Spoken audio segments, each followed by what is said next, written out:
So just as American voters fell in love with Barack Obama 4 years ago, have they fallen out of love with him this time round? And even if their passion for him has dimmed, has the love been ignited for the Republican challenger, the rich businessman and former Governor Mitt Romney? It's been a negative, pretty lacklustre campaign, yet the candidates are still zigzagging across the crucial swing states to gather up last-minute votes before the election on Tuesday, Wednesday Australian time. So joining me now to discuss this is Associate Professor Brendon O'Connor from the US Studies Centre at Sydney University. Peter Hartcher is the International and Political Editor of the Sydney Morning Herald. Dr David Smith is also of the US Studies Centre, and they're with me in Sydney. In our Melbourne studio is Nick Sharman, lecturer at Melbourne University, and in Canberra is Dr John Hart from ANU. Welcome to you all. Brendon O'Connor, if I can start with you, is the reality that many Americans might have fallen out of love with Barack Obama, but in fact they haven't fallen in love with Mitt Romney? That's probably right. I mean, Obama looks a different person to what he was 4 years ago when he was campaigning. Less energy, less charisma to some extent.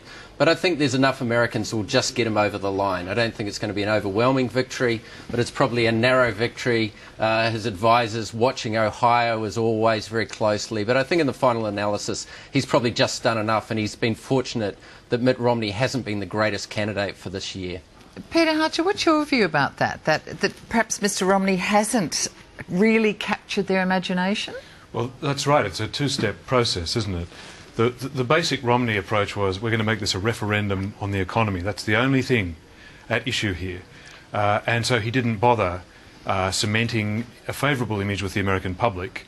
He didn't run, before the debates, he hadn't run a single positive biographical ad about himself to establish his own life and his own image in the American public's mind. This is all going to be about a vote on the economy and Obama.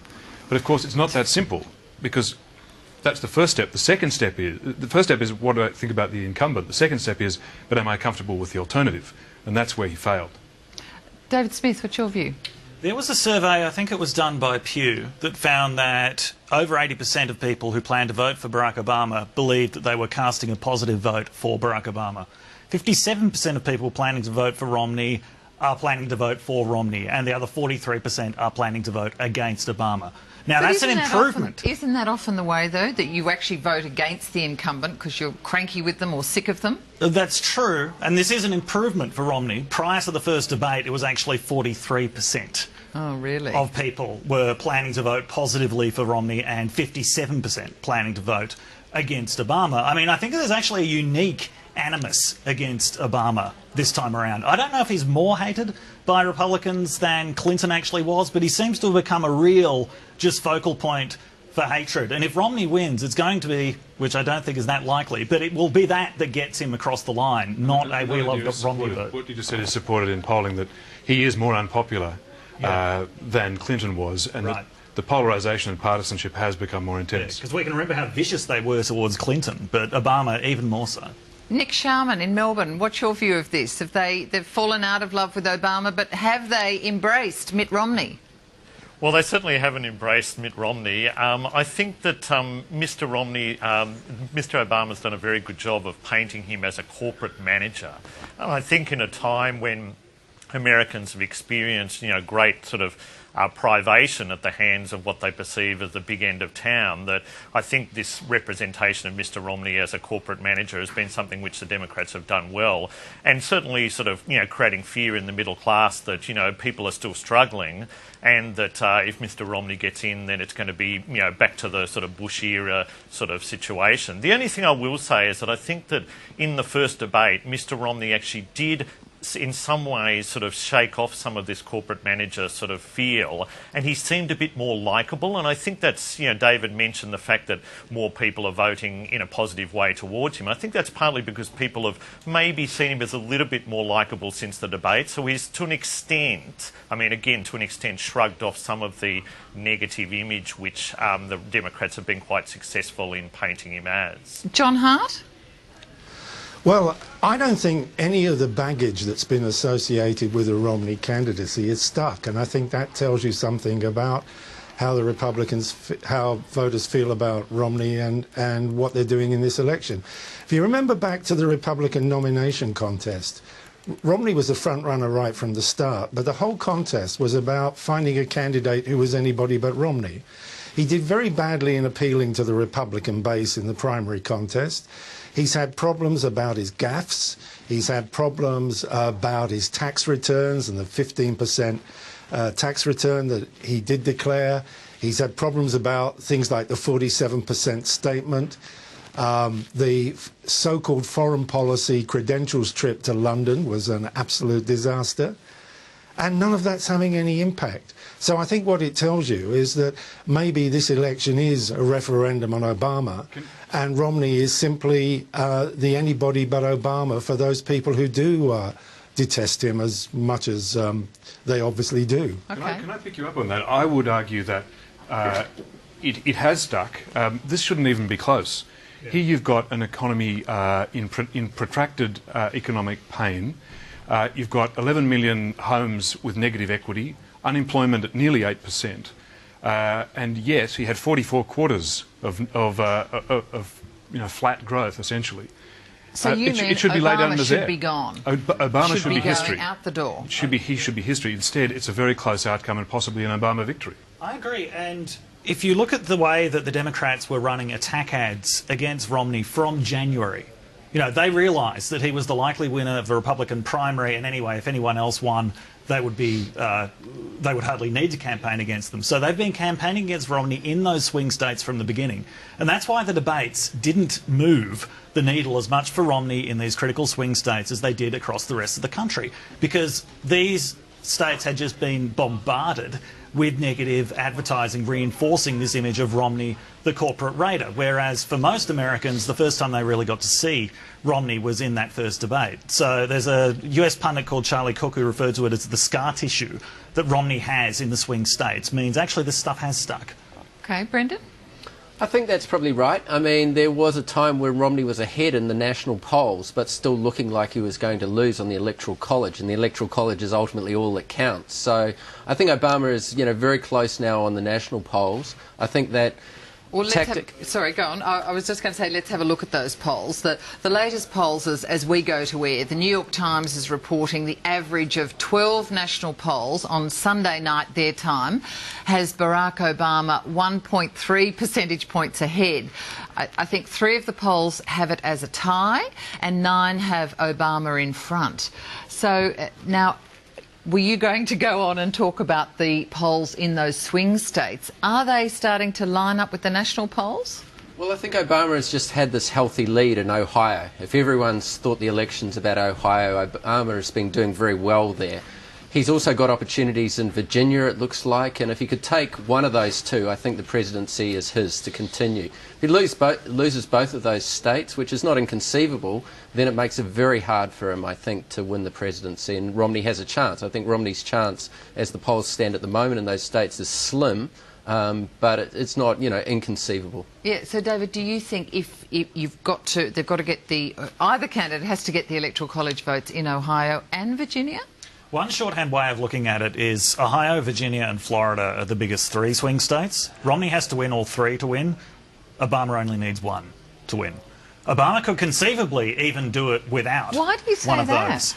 Because Obama currently has about 243 Electoral College votes in the bag. Romney only has 206. Okay. That would mean if the only other swing state that Obama won at this point was Florida, he would win the election. The fact that he's got healthy leads in Nevada, Colorado, even New Hampshire, Wisconsin, means he might even be able to do it without those 3 biggest swing states, although his lead in Ohio seems pretty firm at this point. Yeah, Peter, you've just been there and you've had a close-up feeling of the flavour.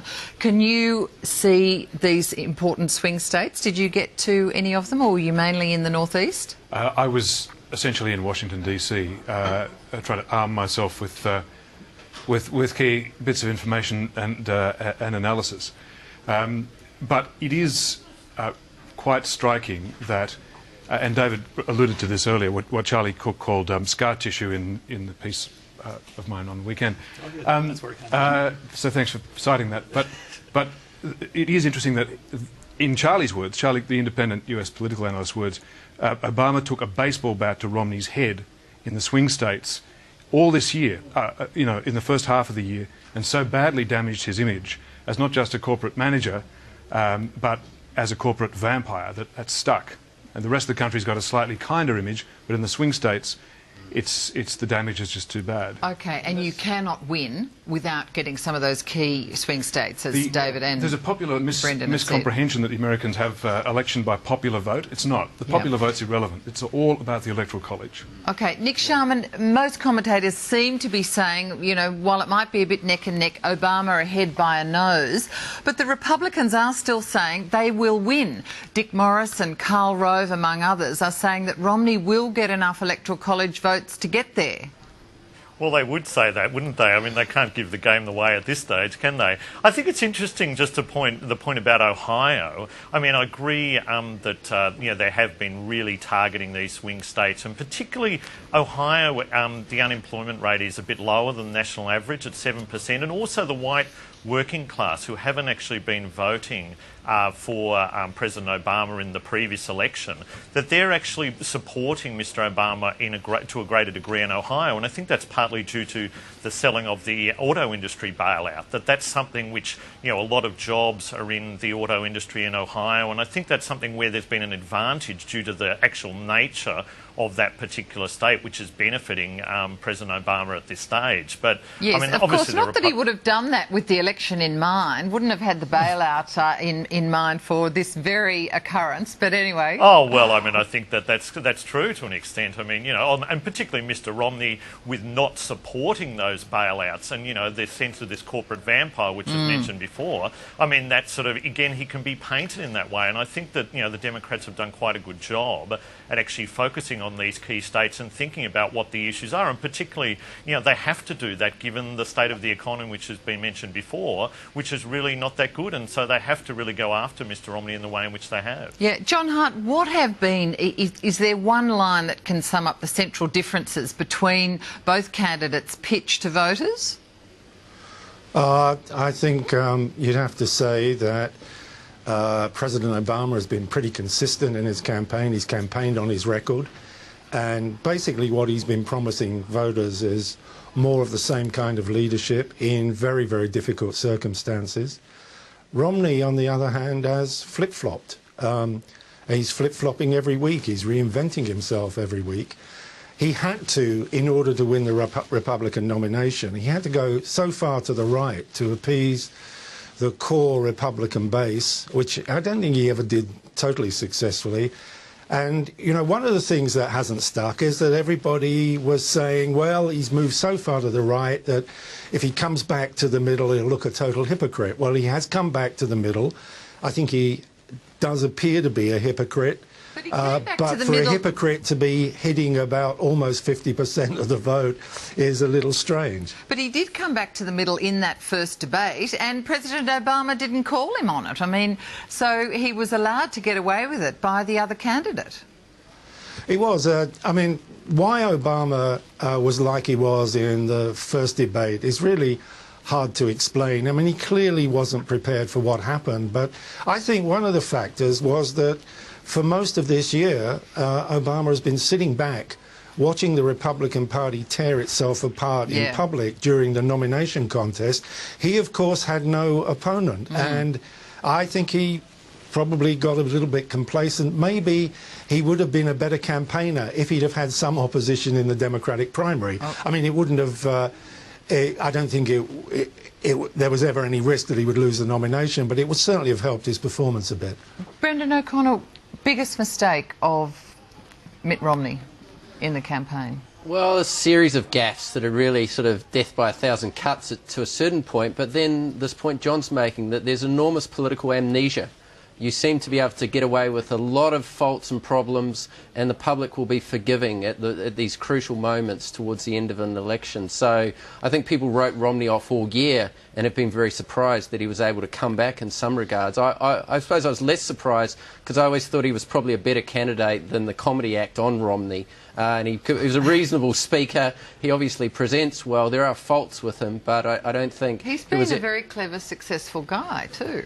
Yeah, there was a problematic record on Bain and other things, but as a moderate governor of Massachusetts, he was reasonably successful, and he presented himself in that first debate, I think, well above expectations because expectations were so low. All right, David Smith, biggest mistake of Barack Obama?